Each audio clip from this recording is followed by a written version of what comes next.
Hello बच्चों, start करते हैं क्वेश्चन नंबर 7 ऑफ एक्सरसाइज 10.3।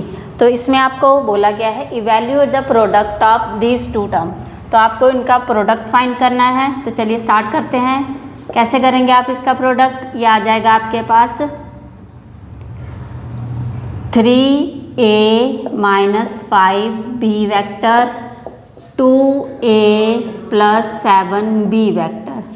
तो बच्चे फर्स्ट ऑफ ऑल 3a से आप इस दोनों टर्म को करेंगे प्रोडक्ट। तो ये आ जाएगा 3 2 6 a वेक्टर और a वेक्टर। ओके, तो माइनस आप करेंगे प्लस आएगा 7 3 21 a वेक्टर b वेक्टर, बीच में dot. Okay, minus 5 2 10 a vector b vector, फिर minus 7 5 35 b vector b vector. Okay, अब आपको ये पता है आपके पास a वेक्टर जब a वेक्टर से मल्टीप्लाई होता है तो हमारे पास क्या आता है?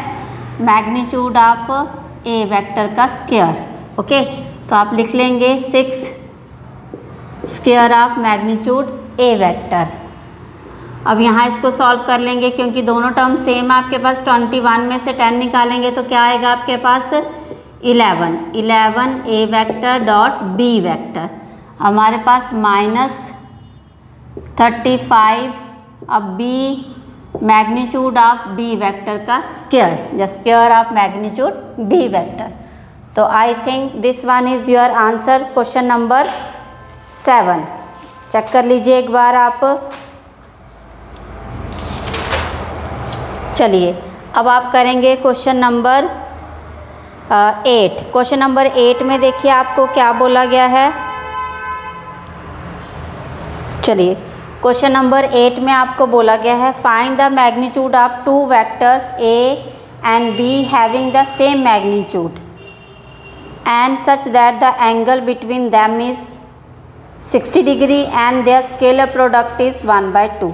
चलिए क्वेश्चन नंबर 8 पे आ जाइए। क्वेश्चन नंबर 8 में आपको बोला गया है बेटा find the magnitude of a and b। तो आपको a एंड b का मैग्नीट्यूड फाइंड करना है हैविंग सेम मैग्नीट्यूड, और ये भी बोला गया है इनका जो मैग्नीट्यूड आएगा वो सेम होगा।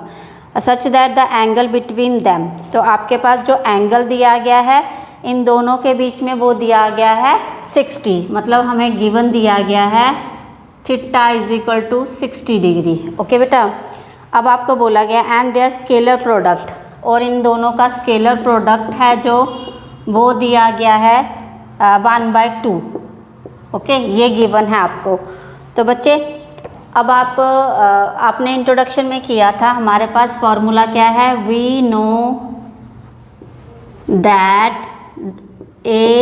Vector a dot product of vector a and b is equal to magnitude of a magnitude of b और कॉस थीटा।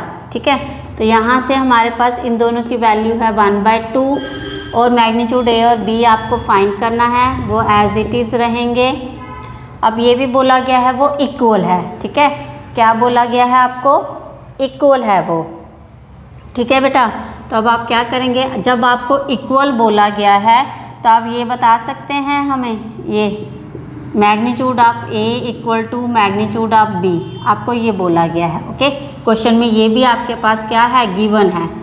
तो चलिए आप इसका स्क्वायर कर सकते हैं फिर, क्योंकि ये आपके पास इक्वल है। ठीक है, तो cos